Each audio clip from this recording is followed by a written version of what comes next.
The second virus that we're going to talk about is hepatitis B.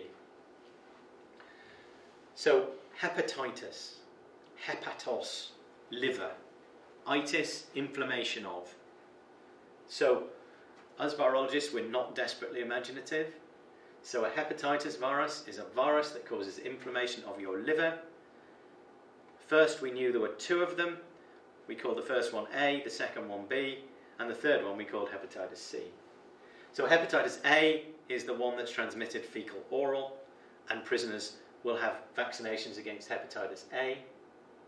Hepatitis B is transmitted, it used to be called serum hepatitis, and again we can vaccinate against this.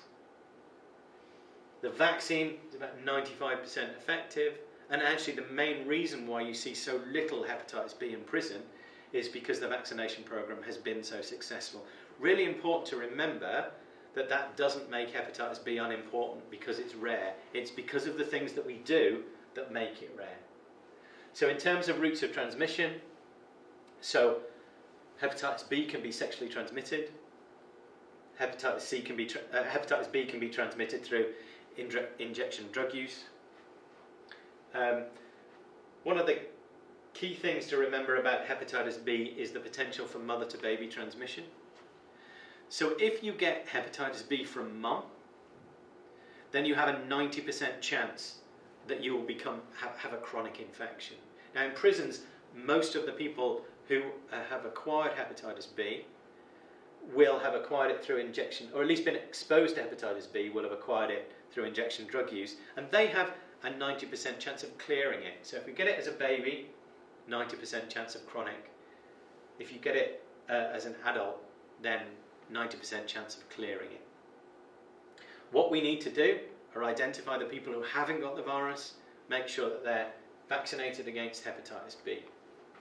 So go away, discover what your vaccination schedule is, and get involved in that process. So much as we did with HIV, let's think through the process, the disease process for hepatitis B.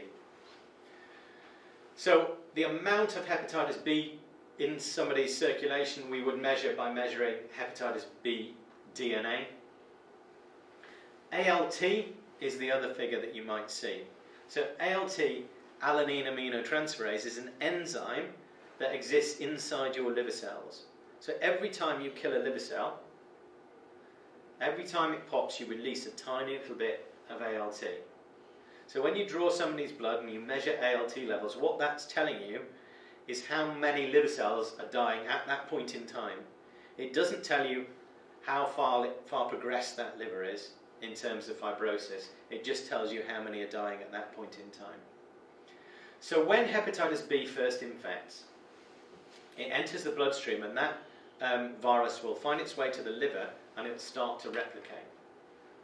And the clever thing that Hep B does is it has this protein on its surface that is called surface antigen. I told you as virologists weren't very imaginative. And it actually produces thousands of times too much surface antigen, and it does that to create a smoke screen around itself.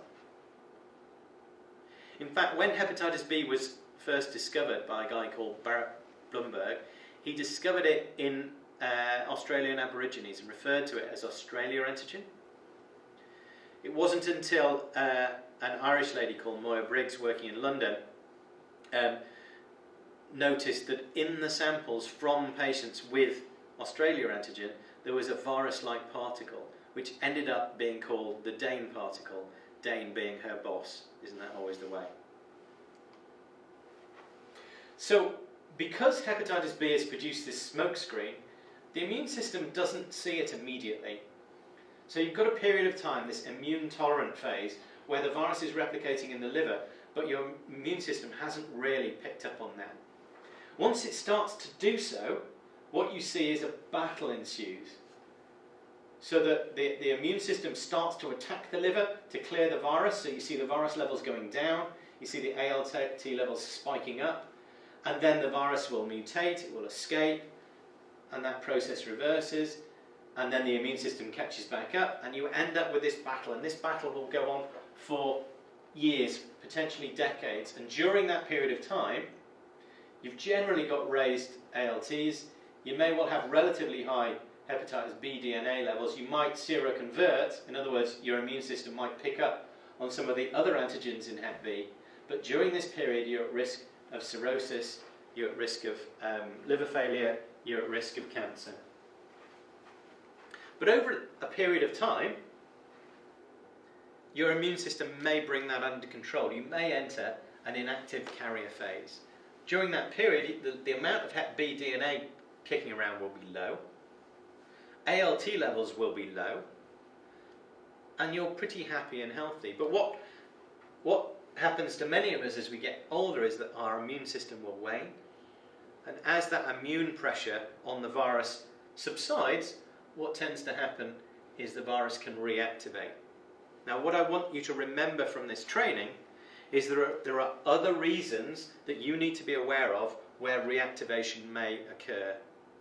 So when you've got an older prisoner who's hepatitis B positive, they're in this inactive carrier stage and they go out of prison to have treatment. Let's say they go for cancer treatment or any other treatment that's going to suppress their immune system, then this can happen. Wouldn't it be a shame if we were saying to their family, well, treatment for their cancer was successful, but the hepatitis B killed them. So let's make sure we're telling the clinicians who are taking over their care that they've got hepatitis B, because it is a simple case of giving these patients nucleotide drugs to prevent them dying. So that brings us on to treatment. So current guidelines for hepatitis B treatment are that patients should be offered the option of receiving interferon treatment. So interferon is an immune modulatory drug. It's the stuff that your body makes when you've got the flu. So it makes you feel pretty sick. But what it can do in a small number of Hep B patients is it can help those patients bring the virus under control.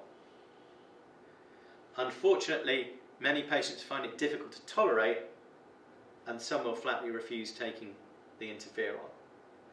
So the second line option are a class of drugs called the nucleotides. I remember when these drugs first became available. So it's an HIV drug. It's a nucleotide drug that was used to treat HIV. When we first started to treat, this was one of the first drugs we ever used. And I turned up at this conference, and this guy was showing us a graph of somebody's hepatitis B DNA levels. And they were treating them with this HIV drug, and the levels were dropping and dropping and dropping. They dropped logs and logs and logs under treatment. And this was one of the most exciting presentations that I'd seen.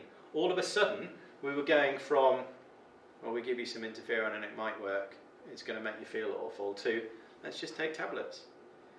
Brilliant, really exciting. Next conference I went to, he presented the second half of the graph.